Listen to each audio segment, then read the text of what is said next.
조합제 TV 시청자 여러분 안녕하십니까. 2022년 4월 7일 오전 11시 30분입니다. 오늘은 독립신문 창간을 기념한 신문의 날입니다. 이승만 건국 대통령은 한국 최초의 일간신문 사장을 지내신 언론인이었습니다. 그런 분이 자유민주주의 시장경제 국가를 세우면서 언론의 자유를 거의 신성시했습니다. 매주 1회 기자회견을 했습니다. 시나리오 없이 허심탄회하게.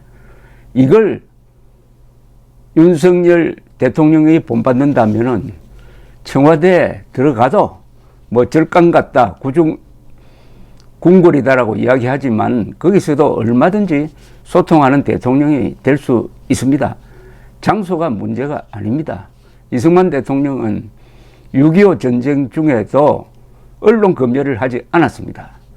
그리고 군대 정부를 마구잡이로 비판하는 것을 허용했습니다. 동시에 1952년에는 전쟁 중인데도 최대 규모의 선거를 했습니다.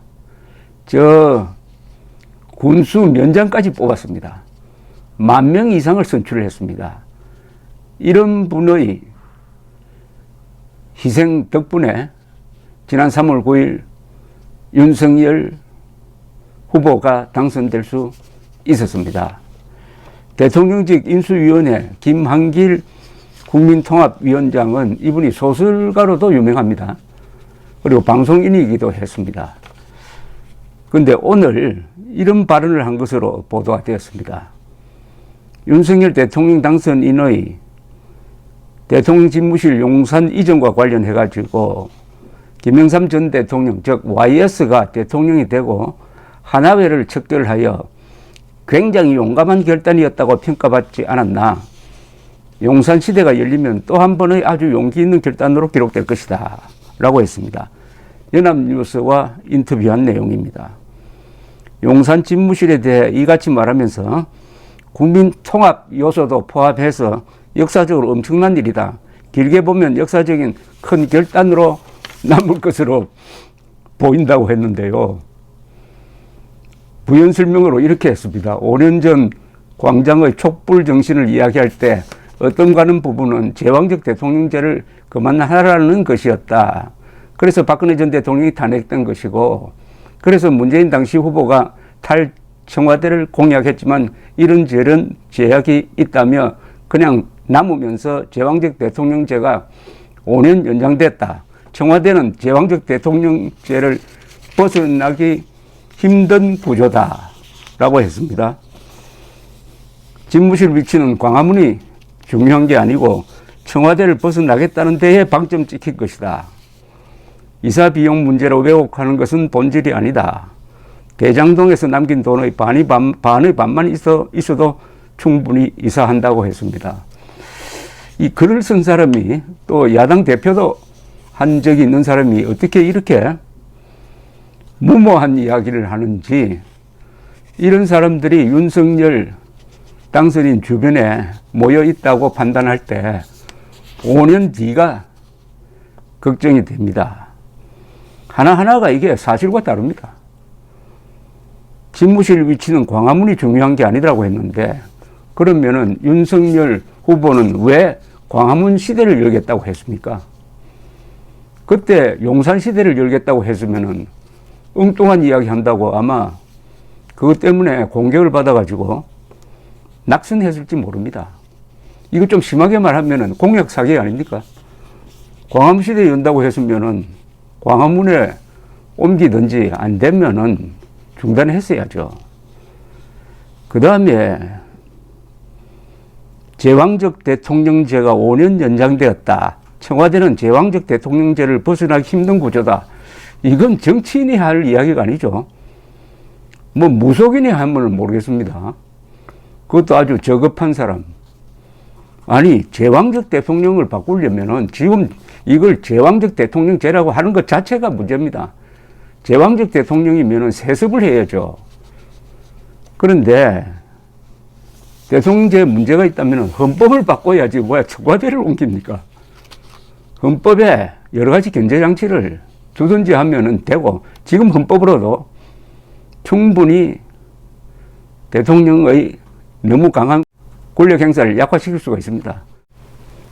헌법이 적힌 대로 총리 권한을 강화를 해가지고 장관 임명할 때 총리가 제청하도록 하면은 그것만 해도 대통령 권한이 많이 분산되게 돼 있는 겁니다. 장소하고는 관계가 없습니다. 그리고 윤석열 당선인이 청와대를 제왕적 권력의 상징이라고 아주 매도를 했는데 그것도 사실과 다르죠. 그것은 대한민국 역사를 부정하는 겁니다. 1948년 이후 74년 동안 경무대, 청와대가 대한민국 민주발전, 국가발전의 사령탑이었습니다. 그 사이에 한 약 3년 동안 부산에 임시 수도를 한 적이 있습니다. 그것만 빼고, 그리고 거기서 직무를 본 중에 좌파 대통령 3사람, 74년에서 15년 빼면은 59년이죠. 59년 동안은 자유민주파의 대통령이 그 자리에 있었습니다. 그런 사람이 제왕적 권력의 상징이라고 욕을 먹어서야 되겠습니까? 이승만이 제왕적 대통령이었어요. 그러면 왜 하야를 했습니까? 박정희가 제왕적 권력이었습니까? 그러면 왜 박지만을 후계자로 지명하지 않았습니까?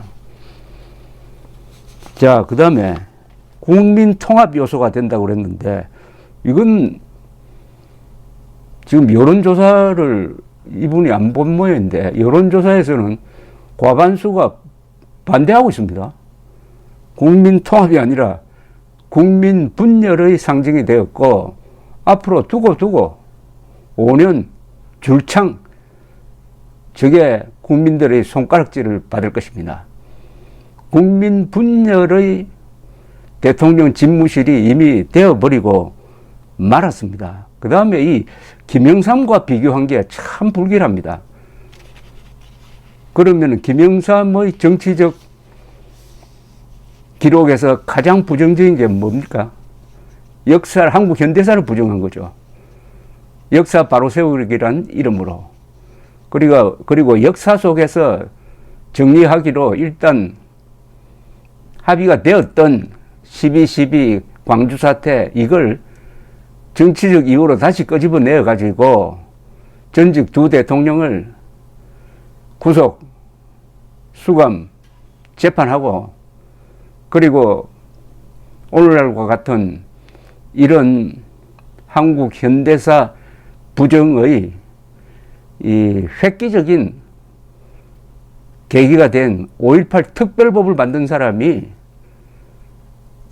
김영삼이었고, 그것으로 해서 보수가 분열되었습니다. 그 보수 분열로 인해 가지고 1997년에 바로 김대중 후보에게, 이념이라는 후보에게 정권을 넘겨준 사람이 김영삼이었다면은 윤석열 대통령도 같은 길을 끌 것이다.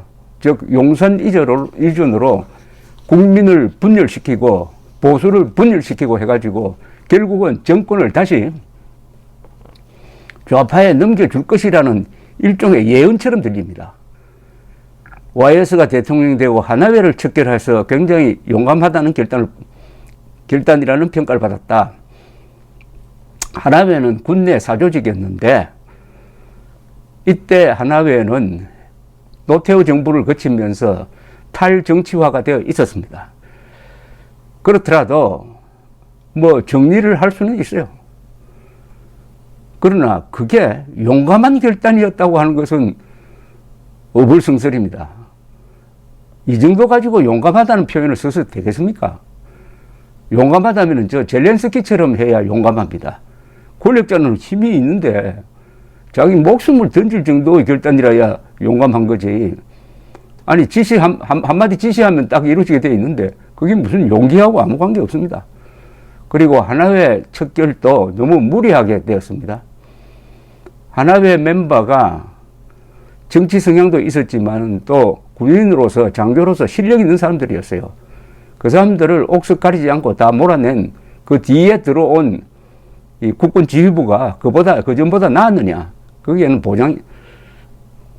선뜻 옳았다는 이야기를 하기가 힘듭니다. 더구나 이 용산 집무실 이전을 무슨 용기하고 연관시키는데 참 이게 이런 과정법이 과연 문학인으로서 맞는 어느 선택인지.